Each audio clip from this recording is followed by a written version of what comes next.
অনেকেই এই তাওবাতুন নাসুহা এর ব্যাখ্যা ভিন্ন রকম বলতে পারে, কিন্তু এই তাওবাতুন নাসুহা দ্বারা কোনো ব্যক্তির নাম বোঝানো হয়নি।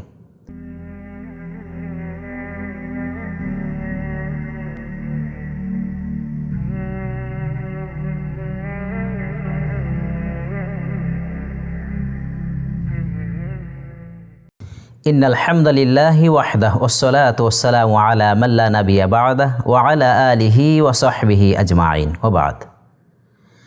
জাকাত টিভির ব্যবস্থাপনায় আজকে সুন্দর আয়োজনে যে যেখান থেকে আমাদের এই সুন্দর আয়োজনটি দেখছেন সকলকে আন্তরিক মোবারকবাদ জানাচ্ছি। আজকে আমরা তাওবার পদ্ধতি সম্পর্কে জানবো ইনশাআল্লাহ। আল্লাহ সুবহানাহু ওয়া তাআলা সূরা তাহরিমের 66 নম্বর আয়াতে কারিমায় বলছেন, ইয়া আইয়ুহাল্লাযীনা আমানু তুবু ইলাল্লাহি তাওবাতান নাসুহা। আল্লাহ সুবহানাহু ওয়া তাআলা সূরা তাহরিমের 66 নম্বর আয়াতে কারিমায় বলছেন যে, হে ঈমানদারগণ, তোমরা তুবু ইলাল্লাহি তাওবাতান নাসুহা, তোমরা আল্লাহ তাআলার কাছে তাওবা করো, ফিরে আসো, একনিষ্ঠ তাওবা।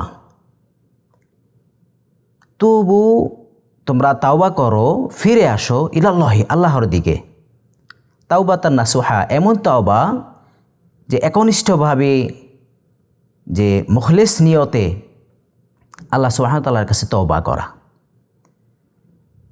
অনেকেই এই তাওবাতুন নাসুহা এর ব্যাখ্যা ভিন্ন রকম বলতে পারে, কিন্তু এই তাওবাতুন নাসুহা দ্বারা কোনো ব্যক্তির নাম বোঝানো হয়নি।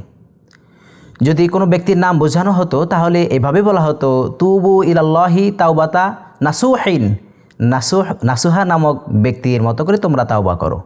বরং আল্লাহ সুবহানাহু ওয়া তাআলা এখানে বলছেন, তোমরা দৃঢ়ভাবে, একনিষ্ঠভাবে, একদম অন্তর থেকে আল্লাহ সুবহানাহু ওয়া তাআলার কাছে তোমরা সেভাবে তওবা করো, আল্লাহর কাছে ফিরে আসো।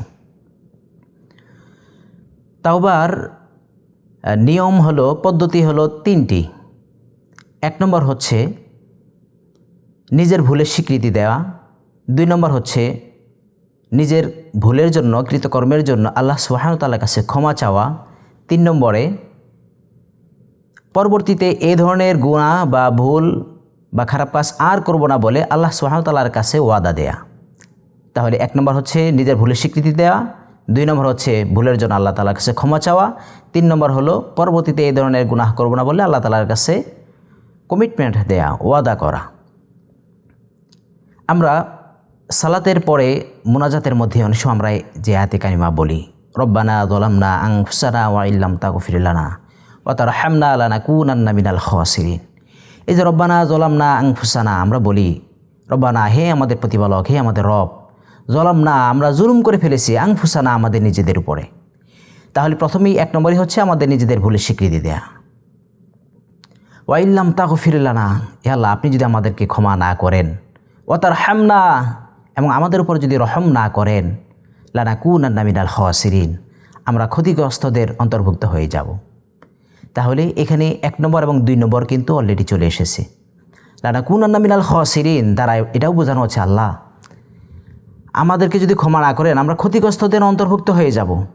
অর্থাৎ নিজের ভুলের স্বীকৃতি দেওয়ার পরে ভুলের জন্য আল্লাহ তাআলার কাছে ক্ষমা চাওয়া হচ্ছে।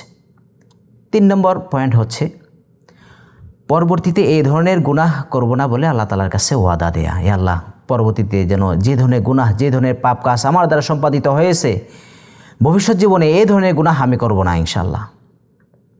যদি এই তিনটি উপায়ে যদি আমরা তওবা করতে পারি, তাহলে আল্লাহ সুবহানাহু ওয়া তাআলা আমাদের তওবা কবুল করবেন বলে আমরা আশা করি ইনশাআল্লাহ।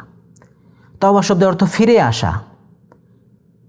আমরা অনেকেই তাওবা বলতে এতটুকুই বুঝি যে যে কোনো গুনাহ করে ফেললে স্বাভাবিকভাবে আমরা বলি যে তওবা করা বা তওবা করলাম, আস্তাগফিরুল্লাহ বলবো।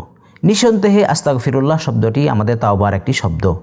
এটা দ্বারা, এর অর্থ দ্বারা আল্লাহ তাআলার কাছে পানাহ চাওয়া হচ্ছে, গুনাহ থেকে ক্ষমা চাওয়া হচ্ছে। কিন্তু মৌখিক একটি শব্দের উচ্চারণের মাধ্যমেই যেন আমাদের এই তাওবা, এই বিষয়টি যেন এখানে সীমাবদ্ধ না থাকে, বরং যে তিনটি সূরতে আমরা তাওবা করার কথা, সেইভাবে তিনটি নিয়মে, তিনটি মাধ্যম পদ্ধতি অবলম্বন করে যেন আমরা আল্লাহ সুবহানাহু ওয়া তাআলার কাছে তাওবা করি।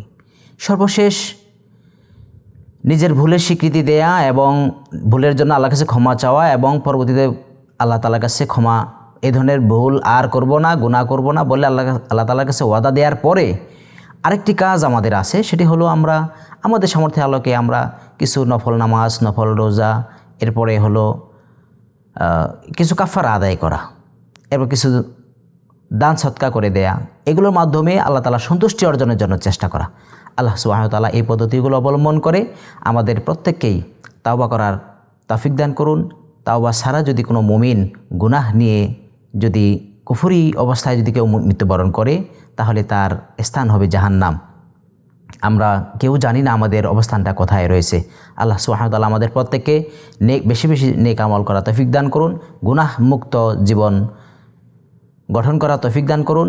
ইবনে কাসির রাহিমাহুল্লাহ উনি এই তাওবার ব্যাখ্যায় এটাই বলেছেন যে তাওবা দ্বারা উদ্দেশ্য হচ্ছে, তাওবাতুন নাসুহা দ্বারা উদ্দেশ্য হচ্ছে যে গুনাহ মুক্ত জীবন গড়া, গুনাহ থেকে ফিরে আসা। আল্লাহ সুবহানাহু ওয়া তাআলা আমাদের প্রত্যেককে গুনাহমুক্ত জীবন গঠন করা তৌফিক দান করুন। আমিন। আসসালামু আলাইকুম ওয়া রাহমাতুল্লাহ।